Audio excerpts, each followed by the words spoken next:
पवित्र श्रावण मास में भगवान सदाशिव की वांग्मयी मूर्ति, शिव पुराण की मंगलमयी कल्याणमयी कथा, मूल पाठ का श्रवण आप लोग कर रहे हैं। इससे पहले की कथा में सूत जी सौनकादि 88,000 ऋषियों को भगवान शिव की पूजा से किस प्रकार यज्ञदत्त जो ब्राह्मण थे, उनके जो पुत्र थे गुणनिधि, वो किस प्रकार भगवान शिव के शिव मंदिर में चोरी करने के उद्देश्य से गए और अपने वस्त्र से प्रकाश करने के कारण, दीप दान करने के कारण भगवान शिव के पद को प्राप्त कर गए।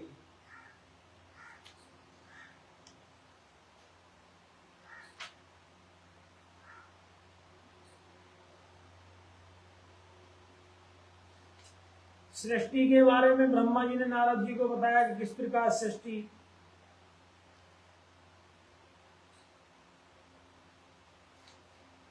अब ब्रह्मा जी कहते हैं, हे नारद, कुबेर के तपोबल से भगवान शिव का जिस प्रकार पर्वत क्षेत्र कैलाश पर आगमन हुआ, वह प्रसंग सुनो। कुबेर के तप से, कुबेर जब वहां रहने लगा कैलाश पे, तो कुबेर ने जो तप किया, उसके तप से किस प्रकार भगवान शिव कैलाश पर आए। कुबेर को वर देने वाले विश्वेश्वर शिव जब उन्हें निधिपति होने का वर देकर अपने उत्तम स्थान को चले गए, तब उन्होंने मन ही मन इस प्रकार विचार किया, ब्रह्मा जी के ललाट से जिनका प्रादुर्भाव हुआ तथा जो प्रलय का कार्य संभालते हैं, वे रुद्र मेरे पूर्ण स्वरूप है।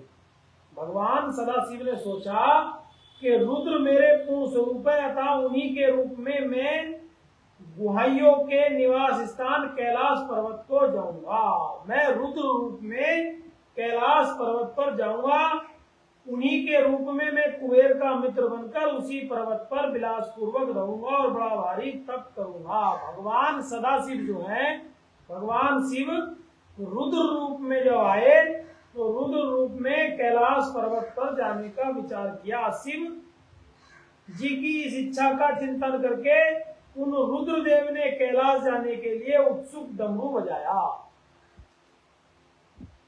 डमरू की वह ध्वनि जो उत्साह बढ़ाने वाली थी, तीनों लोकों में व्याप्त हो गई। उसका विचित्र एवं गंभीर शब्द की गति से युक्त अथवा सुनने वालों को अपने पास आने के लिए प्रेरणा दे रहा था। उस ध्वनि को सुनकर ब्रह्मा जी कह रहे हैं कि जब भगवान रुद्र ने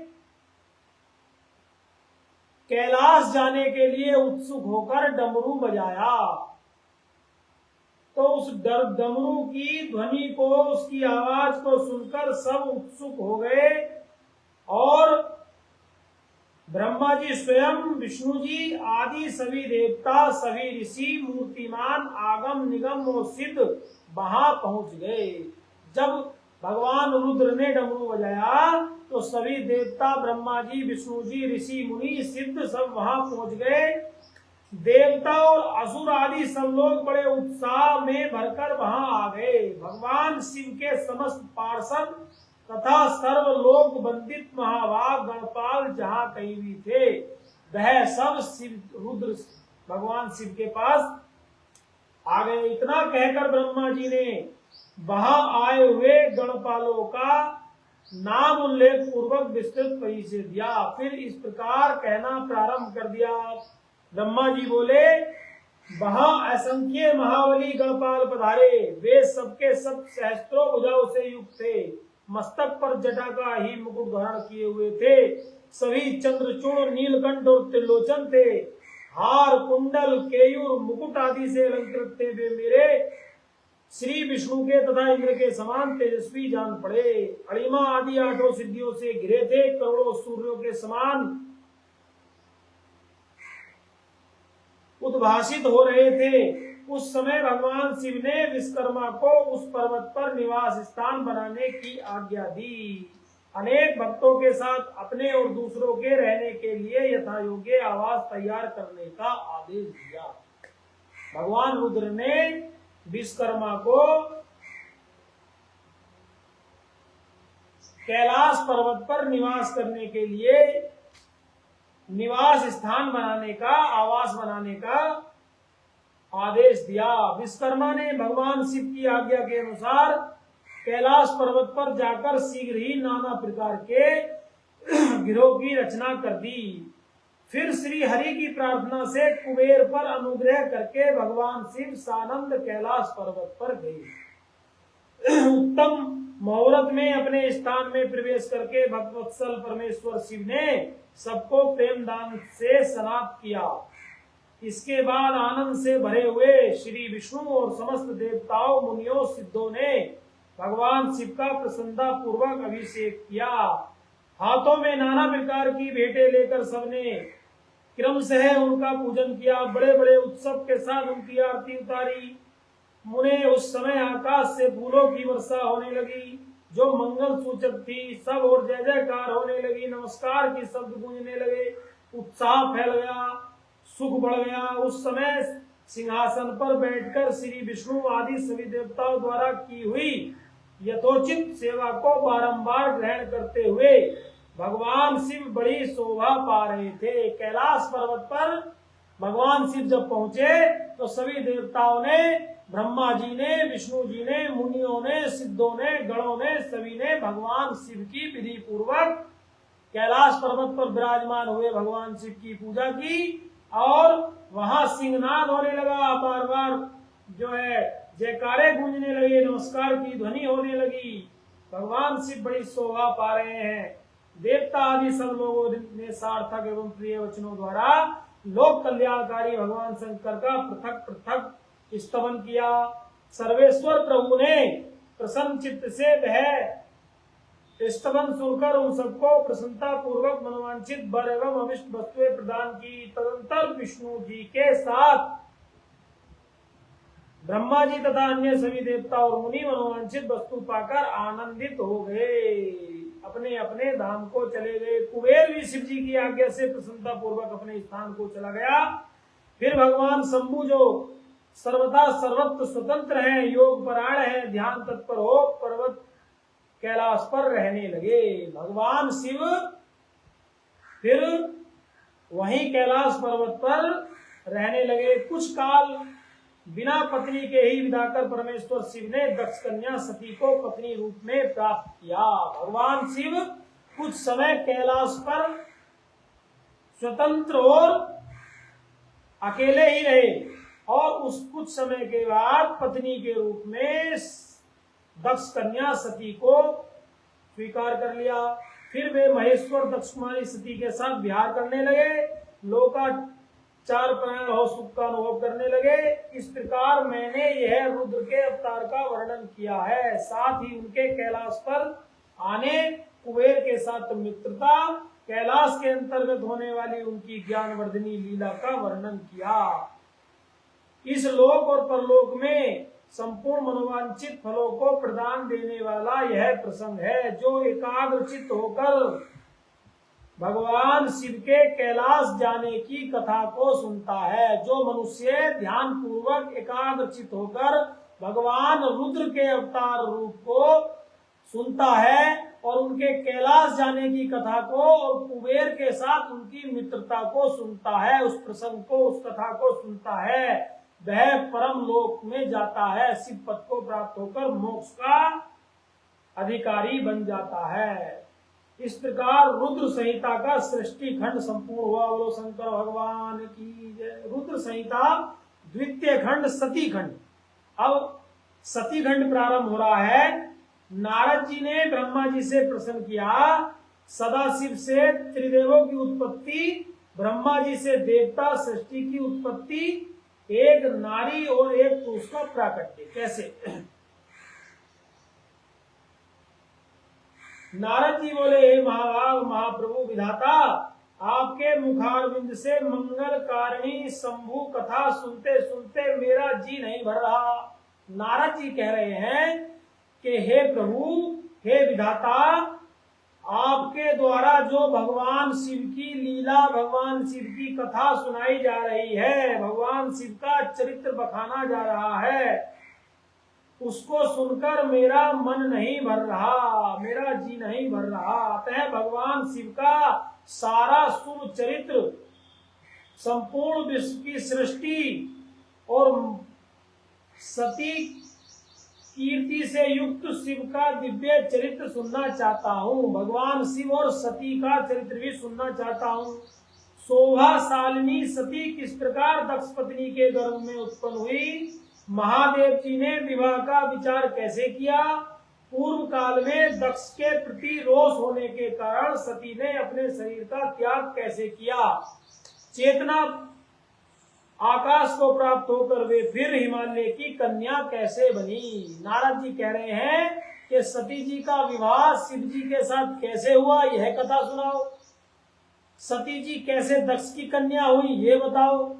सती जी ने कैसे अपने शरीर का त्याग किया और फिर पार्वती का जन्म लेकर पुनः आई हिमाचल के घर, हिमालय के घर, यह सब कथा विस्तार पूर्वक मुझे सुनाओ। पार्वती ने किस प्रकार तपस्या की, कैसे उनका शिव जी से विवाह हुआ, कामदेव का नाश कैसे भगवान शिव ने किया। हे महामते विधाता, इन सब बातों का आप विस्तार पूर्वक वर्णन कीजिए। आपके समान दूसरा कोई संशय का निवारण नहीं कर सकता।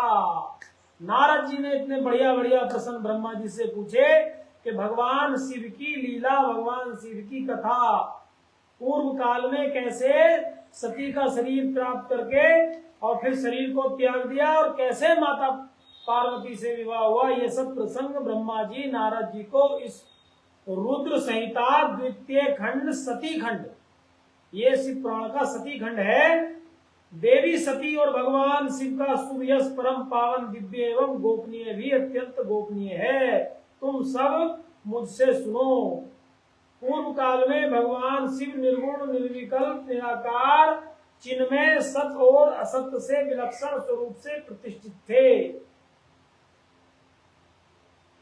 जब सदाशिव ने सृष्टि की तो उन्होंने ही अपने एक अंग से ब्रह्मा जी, एक अंग से विष्णु जी की सृष्टि की और स्वयं रुद्र के रूप में संहार करने के लिए आए। ब्रह्मा जी को सृष्टिकर्ता बना दिया, विष्णु जी को जगत का पालन करने वाला बना दिया और स्वयं रुद्र के रूप में संहार का कार्य संभाला। सदाशिव तीन रूप में धारण करके स्थित हो गए। उन्हीं की आराधना करके ब्रह्मा जी लोक पितामह हो गए। असुर और मनुष्य आदि संपूर्ण जीवों की सृष्टि हुई। दक्ष आदि प्रजापतियों और देव शिरोमणियों की सृष्टि करके मैं प्रसन्न हुआ। ब्रह्मा जी कह रहे हैं कि जब मैंने अनेकों प्रकार की सृष्टि की, तब मैंने मरीचि को उत्पन्न किया, त्रिजीत को उत्पन्न किया, पुलह पुलस्त्य को, अंगिरा को, प्रत्यु को, वशिष्ठ को, नारद को, दक्ष को, भृगु को उत्पन्न किया। इन महान प्रभावशाली मानस पुत्रों को मैंने उत्पन्न किया। तब मेरे हृदय से अत्यंत मनोहर रूप वाली एक सुंदरी नारी उत्पन्न हुई, जिसका नाम संध्या था। ब्रह्मा जी के हृदय से कौन उत्पन्न हुई? संध्या। वह दिन में क्षीण हो जाती, परंतु सायकाल में उसका रूप सौंदर्य खिल उठता था। वह मूर्तिमती साय संध्या थी और निरंतर किसी का मंत्र जाप करती रहती थी। सुंदर भौं वाली वह नारी सौंदर्य की चरम सीमा को पहुंची हुई और मुनियों के भी मन को मोहने वाली थी। इसी तरह मेरे मन से एक मनोहर पुरुष भी प्रकट हुआ। ब्रह्मा जी कह रहे हैं कि मेरे हृदय से संध्या नाम की एक स्त्री उत्पन्न हुई, नारी उत्पन्न हुई और मेरे मन से एक पुरुष उत्पन्न हुआ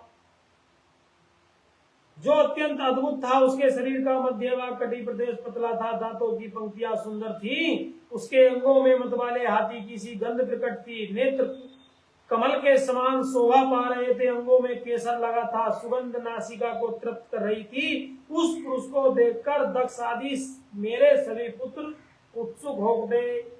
उनके मन में विस्मय भर गया। जगत की सृष्टि करने वाले मुझ जगदीश्वर ब्रह्मा की ओर देखकर उस पुरुष ने विनय से गर्दन झुका दी और मुझे प्रणाम कर कर वह पुरुष बोला, क्या बोला? हे ब्राह्मण, मैं कौन हूँ, कहाँ से आया हूँ, क्या कार्य करूंगा, मेरे योग्य क्या काम है, आप मुझे बताइए।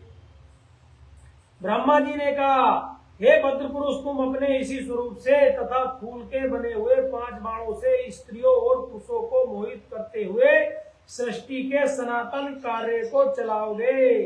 इस चराचर त्रिभुवन में ये देवता आदि कोई भी जीव तुम्हारा तिरस्कार करने में समर्थ नहीं होगी। तुम छिपे रूप से प्राणियों के हृदय में प्रवेश करके सदा स्वयं उनके सुख का हेतु बनकर सृष्टि का सनातन कार्य चालू रखोगे। अब वह तुम्हारे पुष्प में बाण का सदा अनायास ही अद्भुत लक्ष्य बना जाएगा। तुम निरंतर उन्हें मदमत किए रहोगे।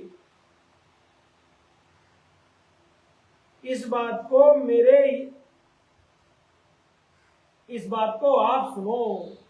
जो वो दिव्य पुरुष भगवान ब्रह्मा जी के मन से प्रकट हुआ, उसको ब्रह्मा जी ने कहा कि तुम अपने बाणों से स्त्रियों और पुरुषों को मोहित करोगे और कोई भी तुम्हारे बाणों से नहीं बच पाएगा। ऐसा कहकर अपने पुत्रों के मुख की ओर दृष्टिपात करके क्षण भर के लिए मैं कमल में आसन पर चुपचाप बैठ गया। उसके बाद मेरे अभिप्राय को जानने वाले मरीचि आदि मेरे पुत्र सभी मुनियों ने उस पुरुष का उचित नाम रखा। वह जो ब्रह्मा जी के मन से पुरुष प्रकट हुआ, उसका सभी ऋषियों ने, दक्ष आदि प्रजापतियों ने उसका मुंह देखते ही परोक्ष के सारे वृतांत जानकर रहने के लिए स्थान और पत्नी प्रदान की। मेरे पुत्र मरीचि और ध्वजों ने उस पुरुष के नाम निश्चित करके उसे युक्ति युक्त बात कही। तुम जन्म लेते ही सारे मन को ही मथने लगोगे, इसलिए लोक में मनमथ नाम से विख्यात हो जाओगे। उस पुरुष को क्या नाम दिया? मनमथ, मन को मथने वाले। मनोभव तीनों लोकों में तुम इच्छा अनुसार रूप धारण करने वाले हो। तुम्हारे समान सुंदर दूसरा कोई नहीं है। अतः काम रूप होने के कारण तुम काम नाम से विख्यात होगे। वही जो ब्रह्मा जी के मन से एक दिव्य पुरुष, सुंदर पुरुष प्रकट हुआ, इसको ब्रह्मा जी ने कहा कि तुम सभी स्त्री पुरुषों को मोहित करोगे। वही कौन हुए? वही कामदेव कहलाए। उनका नाम क्या हुआ? कामदेव हुआ। और लोगों को मदमत बना देने के कारण तुम्हारा एक नाम मदन भी होगा। कामदेव का एक नाम क्या होगा? मदन, जो लोगों को मदमत कर दे, मोहित कर दे। तुम बड़े दर्पण से उत्पन्न हुए हो, इसलिए दर्पक कहलाओगे। सदर्प होने के कारण कंदर्प के नाम से तुम्हारी ख्याति होगी। समस्त देवताओं का सम्मिलित बल पराक्रम भी तुम्हारे समान नहीं होगा। अतः सभी स्थानों पर तुम्हारा अधिकार होगा। तुम सर्वव्यापी हो जाओगे। तुम्हारा सभी स्थानों पर वास होगा। जो आदि प्रजापति हैं, वे ही ये पुरुषों में से दक्ष तुम्हारी इच्छा के अनुरूप पत्नी स्वयं देंगे। वह तुम्हारी कामनी तुमसे अनुराग रखने वाली होगी। ब्रह्मा जी ने कहा, हे नारद, उसके बाद मैं वहां से अदृश्य हो गया। इसके बाद दक्ष ने मेरी बात का स्मरण करके कामदेव से कहा कि मेरे शरीर से उत्पन्न हुई मेरी यह कन्या सुंदर रूप और उत्तम गुणों से सुशोभित है। इसे तुम अपनी पत्नी बनाने के लिए ग्रहण करो। यह सदा तुम्हारे साथ रहने वाली, तुम्हारी रुचि के अनुसार चलने वाली, धर्मता तुम्हारे अधीन होगी। ऐसा कहकर दक्ष ने अपने शरीर के पसीने से प्रकट हुई उस कन्या का नाम रति रखा। जो कामदेव की पत्नी हुई रति, वह प्रजापति दक्ष के पसीने से उत्पन्न हुई है। दक्ष ने अपने शरीर के पसीने से उसको उत्पन्न किया और उसका नाम रति रखकर अपने आगे बैठाया और कामदेव को संकल्प पूर्वक अपनी कन्या को सौंप दिया। दक्ष प्रजापति ने उस कन्या का नाम रति रखकर कामदेव को दे दिया। दक्ष की वह पुत्री रति बड़ी रमणीय और मुनियों के मन को मोहने वाली थी। उसके साथ विवाह करके कामदेव को बड़ी प्रसन्नता हुई। अपनी रति नामक सुंदरी स्त्री को देखकर उसके हाव भाव आदि से अनुरंजित हो कामदेव मोहित हो गया। कामदेव को बड़ा सुख मिला, सारे दुख दूर हो गए। दक्ष कन्या रति की कामदेव को पाकर प्रसन्न हुई। जैसे संध्या काल में मनोहारिणी विधुनमाला के साथ मेघ शोभा पाता है, उसी प्रकार रति के साथ प्रिय वचन बोलने वाली कामदेव बड़ी शोभा पा रहा था। इसी प्रकार पूर्ण चंद्रमुखी रति भी श्रेष्ठ पति को पाकर प्रसन्न हो गई। जैसे श्री हरि को पाकर पूर्ण चंद्रानना लक्ष्मी शोभा पाती है। सूत जी कहते हैं, हे ऋषियों, यह कथन सुनकर मुनि श्रेष्ठ नारद जी मन ही मन बड़े प्रसन्न हुए। भगवान शंकर का स्मरण करके हर्षपूर्वक बोले, हे महाभाग विष्णु शिष्य महावते विधाता, आपने चंद्रमौली शिव की यह अद्भुत लीला कही। अब मैं यह जानना चाहता हूँ कि विवाह के पश्चात जब कामदेव प्रसन्नता पूर्वक अपने स्थान को चले गए, दक्ष भी अपने घर को चले गए और आपने मानस पुत्र भी आपके घर को चले गए, तब पितरों को उत्पन्न करने वाली ब्रह्म कुमारी संध्या कहाँ गई? उसने क्या किया? किस प्रकार पुरुष के साथ उनका विवाह हुआ? संध्या का यह सब चरित्र विशेष रूप से बताइए। तब ब्रह्मा जी ने कहा, हे मुनि, संध्या का वह सारा चरित्र सुनो जिसे सुनकर समस्त कामनियां सदा के लिए सती साध्वी हो सकती है। वह संध्या जो पहले मेरे मानस पुत्री थी, तपस्या करके शरीर को त्याग कर मुनि श्रेष्ठ मेधातिथि की बुद्धिमती पुत्री होकर अरुंधति के नाम से विख्यात हुई, जो ब्रह्मा जी के हृदय से प्रकट हुई थी। संध्या नाम की स्त्री वह तपस्या करके शरीर त्याग के और दूसरे जन्म में मेधातिथि की पुत्री अरुंधति हुई। उत्तम व्रत का पालन करके उस देवी ने ब्रह्मा विष्णु और महेश्वर के कहने से श्रेष्ठ व्रतधारी महात्मा वशिष्ठ को अपना पति चुन लिया। वही संध्या जो कन्या ब्रह्मा जी के हृदय से प्रकट हुई थी, वही अगले जन्म में अरुंधति हुई। उनका विवाह वशिष्ठ जी के साथ हुआ। संध्या ने कैसे क्यों तप किया, ये सब प्रसंग ब्रह्मा जी ने बताया। संध्या के मन में एक बार सकाम भाव आ गया, इसलिए उस साध्वी ने यह निश्चय किया कि वैदिक मार्ग के अनुसार मैं अग्नि में अपने इस शरीर की आहुति दे दूंगी। आज से इस भूतल पर कोई भी देहधारी उत्पन्न होते ही काम भाव से युक्त नहीं होगा। एक बार वह कन्या संध्या काम से पीड़ित हो गई, और जब वह काम से पीड़ित हुई छोटी अवस्था में, तो उसने अपने शरीर की आहुति अग्नि में देने का निश्चय किया और यह प्रण किया कि आज से कोई भी देहधारी, कोई भी मनुष्य, कोई भी जीव जैसे ही उत्पन्न होगा, देह धरेगा, वह उत्पन्न होते ही कामना से, काम सुख से पीड़ित नहीं होगा। उसकी मैं एक सीमा निर्धारित करूंगी, इसके बाद इस जीवन को त्याग दूंगी। संध्या ने यह तपस्या की। मन ही मन ऐसा विचार करके संध्या चंद्रभाग नामक स्थान पर पर्वत पर जाकर तपस्या करने लगी। मन में तपस्या का दृढ़ निश्चय ले संध्या को श्रेष्ठ पर्वत पर जाकर अपने समीप बैठे हुए वेद वेदांत के परांगत विद्वान सर्वज्ञ चितात्मा एवं ज्ञान योगी पुत्र वशिष्ठ से कहा, बेटा, मनस्विनी संध्या तपस्या की अभिलाषा से पर्वत पर गई है, तुम जाओ उसे विधि पूर्वक गुरु दीक्षा दो। वह तपस्या के भाव को नहीं जानती, इसलिए जिस तरह तुम्हारे यथोचित उपदेश से उसे अविष्ट लक्ष्य की प्राप्ति हो, वैसा ही तुम प्रयत्न करो। ब्रह्मा जी ने वशिष्ठ जी से कहा कि तुम संध्या को दीक्षा दो। मैंने दया पूर्वक जब वशिष्ठ जी को आज्ञा दी, तब वे जो आज्ञा कहकर एक तेजस्वी ब्रह्मचारी का रूप धारण कर संध्या के पास गए। चंद्रभाग पर्वत पर एक देव सरोवर है, जो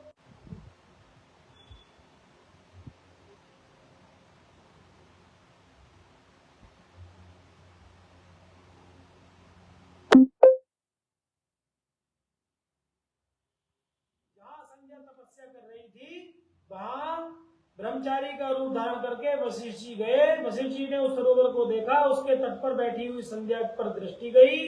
कमलों से प्रकाशित होने वाला वह सरोवर तट पर बैठी हुई संध्या से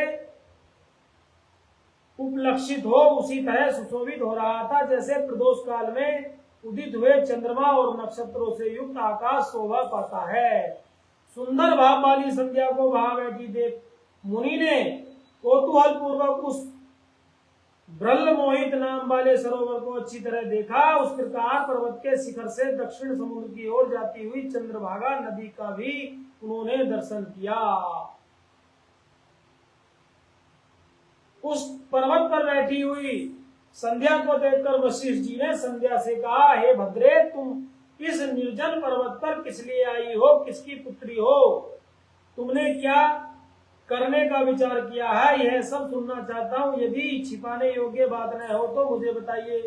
वशिष्ठ जी ने कहा संध्या से कि हे देवी, तुम किस कारण से यहाँ आई हो? वशिष्ठ जी की बात सुनकर संध्या ने कहा, हे महात्मा, मैं ब्रह्मा जी की पुत्री हूँ। मेरा नाम संध्या है और मैं तपस्या करने के लिए इस पर्वत पर आई हूँ। यदि मुझे उपदेश देना आपको उचित जान पड़े तो आप मुझे तपस्या की विधि बतला दीजिए। मैं यही करना चाहती हूँ, दूसरी कोई भी गोपनीय बात नहीं है। मैं तपस्या के भाव को, उसके करने के नियम को बिना जाने ही तपोवन में आ गई हूँ, इसलिए चिंता से सूखी जा रही हूँ और मेरा हृदय कांप रहा है। संध्या की बात सुनकर वशिष्ठ जी ने, जो स्वयं सारे कार्यों के ज्ञाता थे, मन ही मन तपस्या का निश्चय कर चुकी उस संध्या को भगवान शंकर का स्मरण करके इस प्रकार कहा, हे देवी, जो सबसे महान और उत्कृष्ट तेज है, जो उत्तम और महान तप है, जो सबके परमाराध्य परमात्मा है, उन भगवान शंभु को, भगवान शिव को तुम हृदय में धारण करो। वशिष्ठ जी ने संध्या से कहा कि तुम भगवान शिव को हृदय में धारण करो, जो अकेले ही धर्म, अर्थ, काम और मोक्ष के आदि कारण हैं। उन त्रिलोकी के आदि सृष्टा आदित्य पुरुषोत्तम शिव का भजन करो। वशिष्ठ जी ने संध्या को शिव जी का भजन करने के लिए कहा और ओम नमः शंकराय ओम, ओम नमः शंकराय ओम, इस मंत्र का निरंतर जप करते हुए मौन तपस्या करो। और मैं नियम बताता हूँ, तुम मौन रहकर स्नान कर कर विधि पूर्वक महादेव की पूजा करो। प्रथम 2 बार छठे समय में केवल जल का आहार लो, तीसरी बार केवल उपवास रहो। इस तरह तपस्या की समाप्ति तक छठे काल में जलाहार एवं उपवास की क्रिया होती रहे। इस प्रकार की जाने वाली मौन तपस्या ब्रह्मचर्य का फल देने वाली, संपूर्ण अभीष्ट मनोरथों को पूर्ण करने वाली होती है। यह सत्य है, इसमें कोई संशय नहीं है। इस तरह संध्या को तपस्या करने की विधि का उपदेश देकर मुनीश्वर वशिष्ठ जी वहां से अंतर्ध्यान हो गए। वशिष्ठ जी ने भगवान शिव का मंत्र बताया, ओम नमः शंकराय ओम। इस मंत्र का जाप करने से ब्रह्मचर्य बढ़ता है। ब्रह्मचर्य का पालन करने के लिए इस मंत्र का जाप करना चाहिए।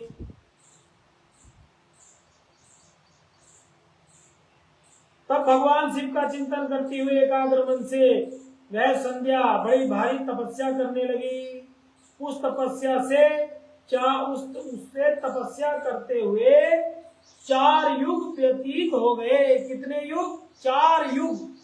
चारों युग घूम गए, सतयुग, त्रेता, द्वापर, कलयुग, चारों युग बीत गए। संध्या तपस्या करती रही। भगवान शिव संध्या की तपस्या से संतुष्ट होकर प्रसन्न हुए। बाहर, भीतर और आकाश में अपने स्वरूप का दर्शन कराकर जिस स्वरूप का चिंतन करती थी, उसी रूप से उनकी आंखों के सामने प्रकट हो गए। संध्या देवी ने 4 युगों तक भगवान शिव की तपस्या की। 4 युग तपस्या करने के बाद भगवान शिव ने दर्शन दिए। शंकर को सामने खड़ा हुआ देखकर आनंद से निमग्न हो गई। भगवान का मुखारविंद बड़ा सुंदर दिखाई दे रहा था। किस रूप से शांति बरस रही थी। सहसा वह भी तो सोचने लगी कि मैं भगवान हर्ष से क्या कहूँ, किस तरह इनकी स्तुति करूँ। उसी चिंता में पड़कर उसने अपने दोनों नेत्र बंद कर लिए। नेत्र बंद कर लेने पर भगवान शिव ने उसके हृदय में प्रवेश करके उसे दिव्य ज्ञान प्राप्त कर दिया, दिव्य वाणी और दिव्य दृष्टि प्रदान कर दी। जब उसे दिव्य ज्ञान, दिव्य दृष्टि और दिव्य वाणी हो गई, तब वह कठिनाई से ज्ञात होने वाले जगदीश्वर शिव को प्रत्यक्ष देखकर उनकी स्तुति करने लगी। उन्होंने कहा, जो निराकार है, परम ज्ञानमज्ञ है, स्थूल है, सूक्ष्म है, उच्च है, जिसका स्वरूप योगी जन अपने हृदय में चिंतन करते धारण करते हैं, उन्हीं शिव को मैं नमस्कार करती हूँ। निर्विकार शांत स्वरूप प्रकाशित शिव का मैं बारंबार चिंतन और नमस्कार करती हूँ। मैं शिव को प्रणाम करती हूँ, जिनका रूप शुद्ध, बिना माया के प्रकाशमान, सच्चिदानंद, सहज, निर्विकार, सत्य ऐश्वर्य से युक्त, प्रसन्न लक्ष्मी को देने वाला उन शिव को मैं नमस्कार, मेरा नमस्कार है।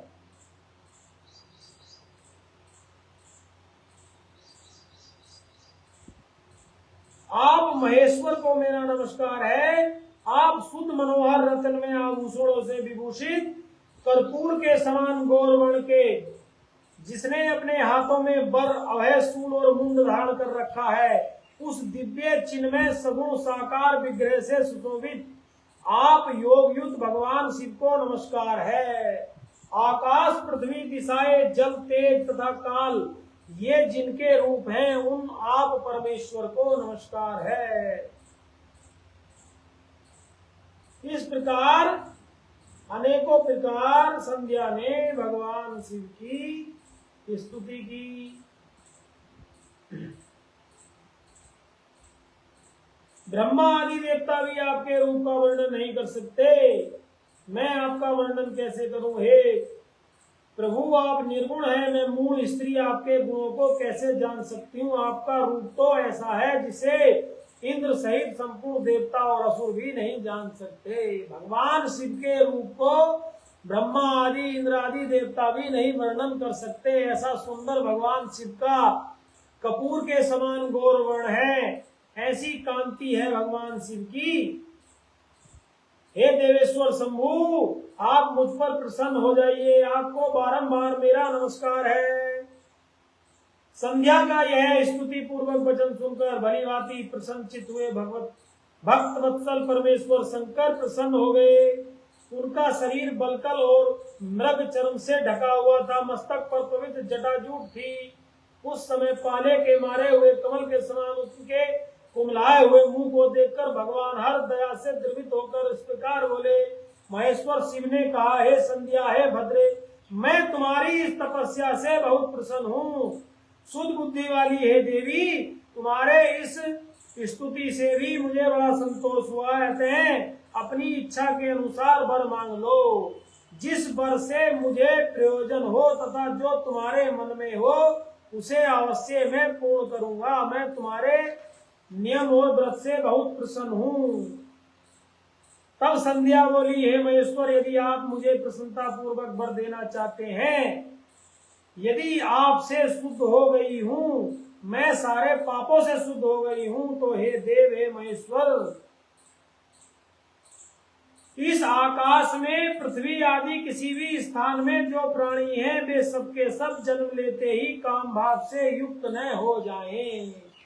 संध्या देवी ने घोर तपस्या करके भगवान शिव को प्रसन्न करके भगवान शिव से क्या वरदान मांगा कि इस आकाश में, पृथ्वी आदि किसी भी स्थान में जो भी प्राणी है, जो भी जीव है, वे सबके सब जन्म लेते ही काम भाव से युक्त न हो जाएं। जो भी जीव जन्म ले तो वह तुरंत ही काम से पीड़ित ना हो।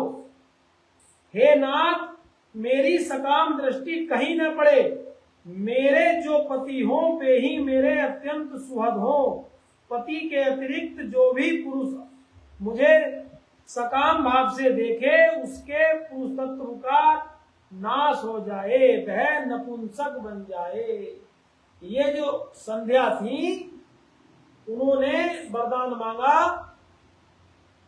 कि कोई पुरुष मुझे सकाम भाव से देखेगा तो नष्ट हो जाएगा, शंकर जी ने कहा, हे देवी भद्रे, तुमने जो मांगा है वह तुम्हारी तपस्या संतुष्ट होकर मैंने तुम्हें दे दिया। प्राणियों के जीवन में मुख्यतः 4 अवस्थाएं होती हैं। शंकर भगवान कह रहे हैं संध्या से कि प्राणियों के जीवन में 4 अवस्थाएं होती हैं। कैसी? पहली शैशवावस्था, दूसरी कौमार अवस्था, तीसरी यौवन अवस्था और चौथी वृद्धावस्था। ये 4 अवस्थाएं मनुष्य की होती हैं। तीसरी जो अवस्था प्राप्त होने पर देहधारी जीव काम से युक्त होंगे। भगवान शिव ने वरदान दिया संध्या को कि पहली जो अवस्था शिशु अवस्था है और जो कुमार अवस्था है, उन दोनों अवस्थाओं में काम से पीड़ित नहीं होगा जीव। जो तीसरी अवस्था है, कौन सी? कुमार अवस्था, उस अवस्था में ही काम से युक्त होगा। कहीं कहीं दूसरी अवस्था के अंतिम भाग में जो कौन सी कुमार अवस्था का जो अंतिम चरण है, उसमें भी काम से पीड़ित जीव हो जाएगा। तुम्हारी तपस्या के प्रभाव से मैंने जगत में सकाम भाव के उदय की यह मर्यादा स्थापित कर दी है। भगवान शिव ने ही यह मर्यादा स्थापित की है कि कोई भी जीव, कोई भी मनुष्य हो या कोई भी अन्य प्राणी हो, वह जन्म लेने की 2 अवस्थाएं, जो छोटी बालकपन की शिशु अवस्था है और जो उसकी कौमार अवस्था है, उसमें काम से पीड़ित नहीं होगा। कौमार अवस्था के अंत में या यौवन अवस्था में ही कामदेव उसको पीड़ा देंगे। किसी स्त्री के लिए संभव नहीं होगा इस लोक में, जैसे तुम्हारा सती भाव रहेगा वैसा किसी स्त्री के लिए संभव नहीं होगा। पाणी ग्रहण करने वाले पति के सिवा जो कोई पुरुष तुम्हारी ओर देखेगा वह तत्काल नपुंसक हो जाएगा। तुम्हारे पति महान तपस्वी दिव्य रूपधारी महर्षि होंगे। तुम्हारे 7 कल्पों तक जीवित रहेंगे।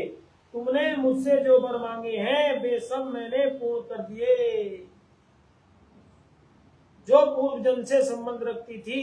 दूसरी बात शिव जी कह रहे हैं, तुमने पहले से यह प्रतिज्ञा कर रखी है कि मैं अग्नि में शरीर को त्याग दूंगी।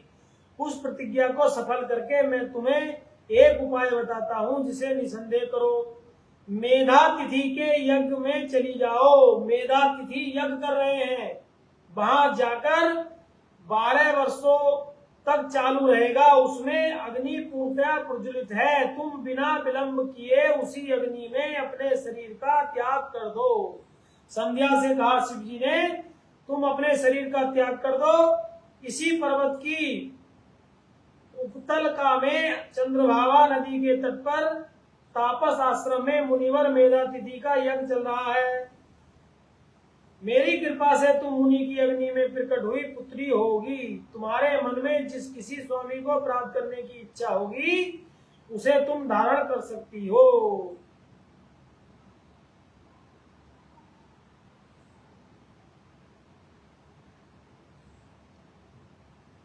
हे संध्या, जब तुम इस पर्वत पर 4 युगों के लिए कठोर तपस्या कर रही थी, उसी दिनों उस चतुर्युगी का सतयुग बीत जाने पर त्रेता के प्रथम भाग में दक्ष के बहुत सी कन्याएं हुई। उन्होंने अपनी उन सुशीला कन्याओं का यथोयोग्य वरों के साथ विवाह कर दिया। उनमें से 27 कन्याओं का विवाह चंद्रमा के साथ किया। इसके कारण क्रोध से भरे हुए दक्ष ने चंद्रमा को श्राप दे दिया, क्योंकि चंद्रमा अन्य सब पत्नियों को छोड़कर केवल रोहिणी से प्रेम करता था। तब समस्त देवता मेरे पास आए, परंतु हे संध्या, तुम्हारा मन तो मुझ में लगा था, अतः तुमने ब्रह्मा जी के साथ आए हुए उन देवताओं पर दृष्टिपात नहीं किया। तब ब्रह्मा जी ने आकाश की ओर देखकर और चंद्रमा पुनः अपने स्वरूप को प्राप्त करे, यह उद्देश्य मन में रखकर उन्हें सांप से छुड़ाने के लिए एक नदी की सृष्टि की, जो चंद्र या चंद्रभागा नदी के नाम से विख्यात हुई।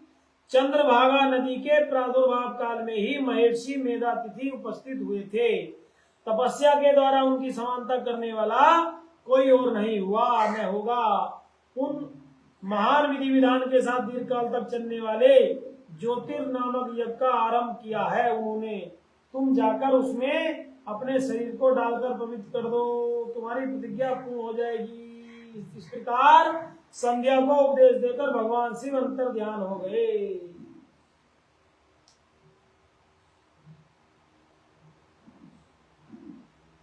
इस प्रकार संध्या ने संकल्प पूरा करने की इच्छा से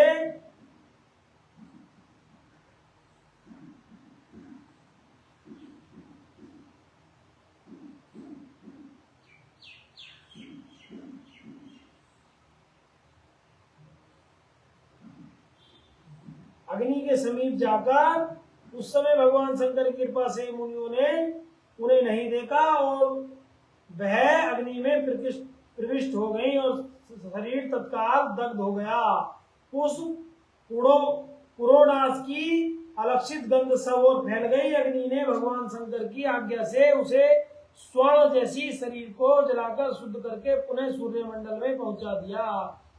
तब सूर्य ने पितरों और देवताओं की तृप्ति के लिए उसे दो भागों में विभक्त करके अपने रथ में स्थापित कर दिया। उसके शरीर का ऊपरी भाग प्रातः संध्या हुआ। जो संध्या देवी तपस्या करके और मेधा तिथि के यज्ञ में शरीर का त्याग कर दिया, उनके शरीर को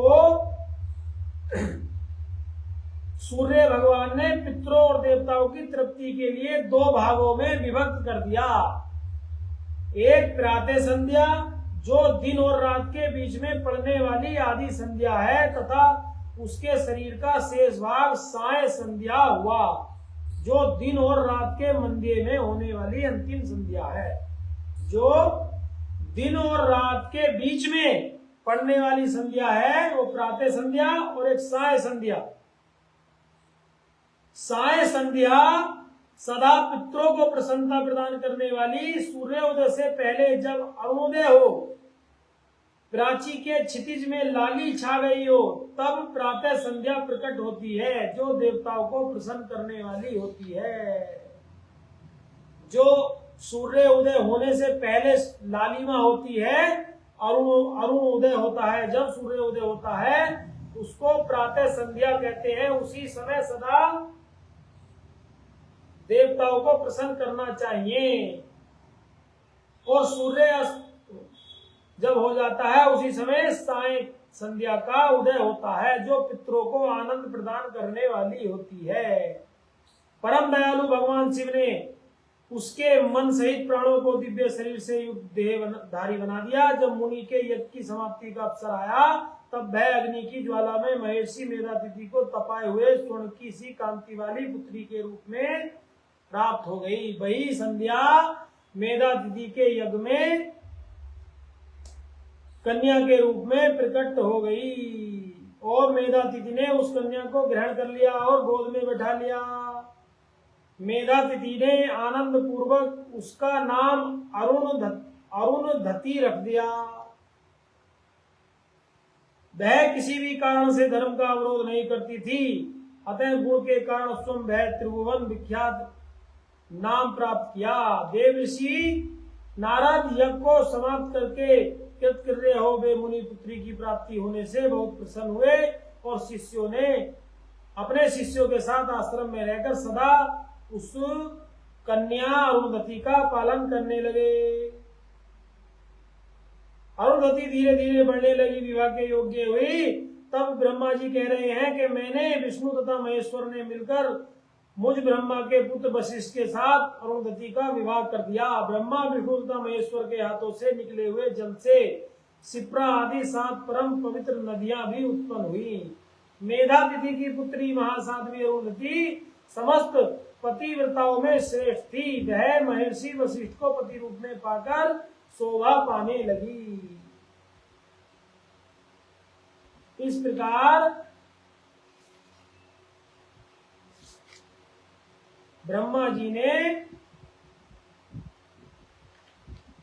नारद जी को सृष्टि के आगे बढ़ाते हुए किस प्रकार कामदेव की उत्पत्ति हुई, रति की उत्पत्ति हुई, और प्रातः संध्या और साय संध्या की उत्पत्ति हुई।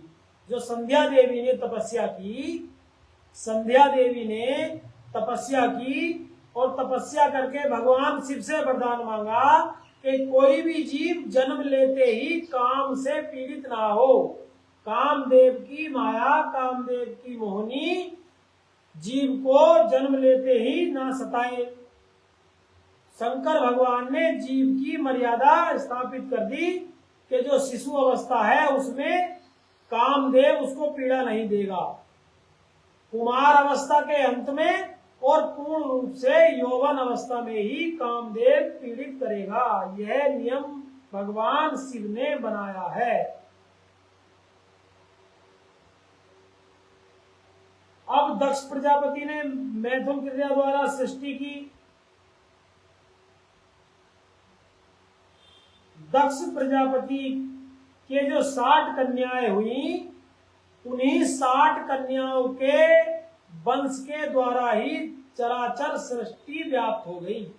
जो दक्ष प्रजापति हुए उनकी 60 कन्याओं का विवाह अलग अलग ऋषियों से, धर्म के साथ, कश्यप ऋषि के साथ, चंद्रमा आदि के साथ, अनेकों विवाह पितरों के साथ और अग्नि देवता के साथ उनके सबका विवाह हुआ। उन्हीं की संतानों से सारा जगत भर गया, सारा चराचर व्याप्त हो गया।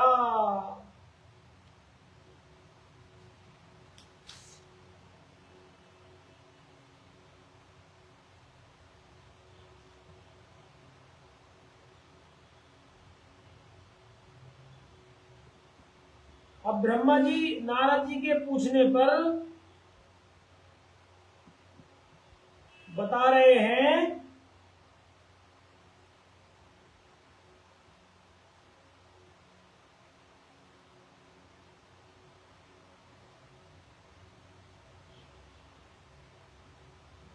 शिवा और सती जो दक्ष की ज्येष्ठ पुत्री थी, उन 60 कन्याओं में जो एक सती थी, उनकी कथा ब्रह्मा जी नारद जी को बता रहे हैं। कल्प भेद से ये तीनों मत ठीक है। कौन से?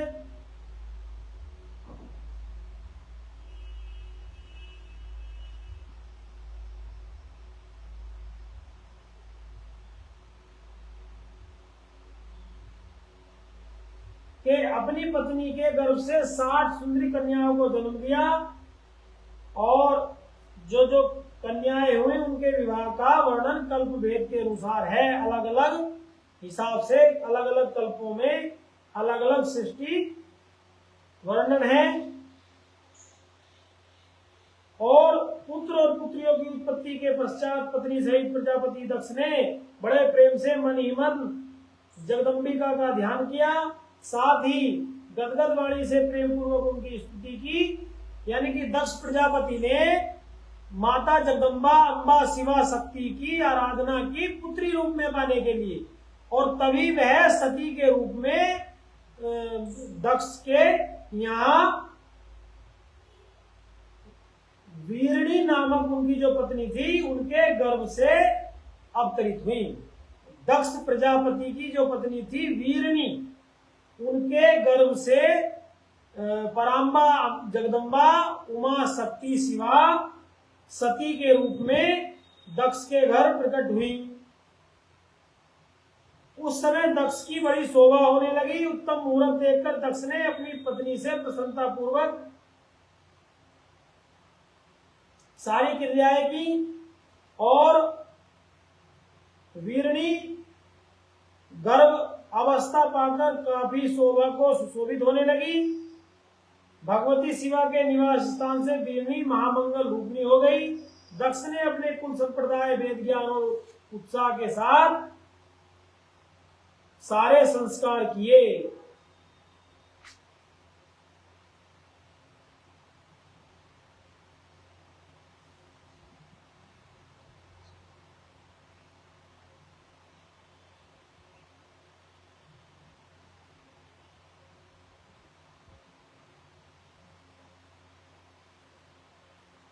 समय अनुसार समय आने पर लौकिक गति का निर्वहन कराकर 10वें महीने के पूर्ण होने पर चंद्रमा आदि ग्रहों तथा तारों की अनुकूलता से युक्त सुखद मुहूर्त में देवी शिवा शीघ्र ही अपनी माता के सामने प्रकट हो गई।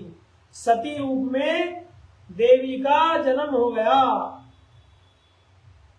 और उनके अवतार लेते ही प्रजापति दक्ष बड़े प्रसन्न हो गए। उन्हें महान तेज से दीप्तिमान देखकर उनके मन में यह विश्वास हो गया कि साक्षात देवी शिवा ही पुत्री के रूप में मेरे यहाँ प्रकट हुई हैं। आकाश से फूलों की वर्षा होने लगी, मेघ जल बरसाने लगे। सती के जन्म लेते ही संपूर्ण दिशाओं में शांति छा गई। देवता आकाश में खड़े होकर मांगलिक बाजे बजाने लगे। वीरणी के गर्भ से साक्षात जगदम्बा को प्रकट हुए देख दक्ष ने दोनों हाथ जोड़कर नमस्कार किया और बड़े भक्ति भाव से देवी पराम्बा जगदम्बा उमा की स्तुति की। बुद्धिमान दक्ष की स्तुति करने पर जगत माता शिवा दक्ष से इस प्रकार बोली, हे प्रजापते, तुमने पहले पुत्री रूप में मुझे प्राप्त करने के लिए मेरी आराधना की थी। आज तुम्हारा मनोरथ सिद्ध हो गया है। वह वीरणी और महात्मा दक्ष की पुत्री बनकर आई, सबको आनंद देने लगी। उनका नाम उमा भी रखा गया। जय जयकार होने लगी। शुक्ल पक्ष के चंद्रमा के समान दिनों दिन वह कन्या बढ़ने लगी। बाल्यावस्था में भी समस्त उत्तम गुण उसमें उसी तरह प्रवेश करने लगे जैसे शुक्ल पक्ष के बाल चंद्रमा में समस्त मनोहारिणी कलाएं प्रविष्ट हो जाती हैं। दक्ष कन्या सती सखियों के बीच बैठी बैठी जब अपने भाव में निमग्न होती थी, तब बारंबार भगवान शिव की मूर्ति को चित्रित करने लगती थी। मंगलमय सती जब बाल्योचित सुंदर गीत गाती थी, तब हर एवं रुद्र नाम लेकर स्मरण शत्रु शिव का स्मरण किया करती थी। और वही सती जब युवावस्था को प्राप्त हुई, सखियों के बीच में बैठने लगी, तो मनी मन सती देवी भगवान शिव का चिंतन करने लगी। भगवान शिव का चित्र बनाती थी और भगवान शिव का ही चिंतन करती थी और भगवान शिव को ही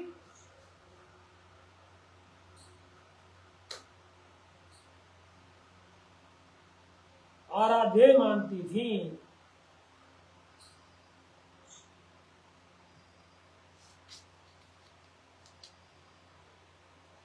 अब इस प्रकार ब्रह्मा जी ने नारद जी को कामदेव की उत्पत्ति कैसे हुई और संध्या ने कैसे वरदान पाकर काम से पीड़ित ना होने की एक अवस्था और सती माता जगदम्बा का सती के रूप में दक्ष और वीरणी के गर्भ से उत्पन्न होकर दक्ष की मनोकामना पूर्ण करना, ये सब प्रसंग ब्रह्मा जी ने नारद जी को शिव पुराण में सुनाए।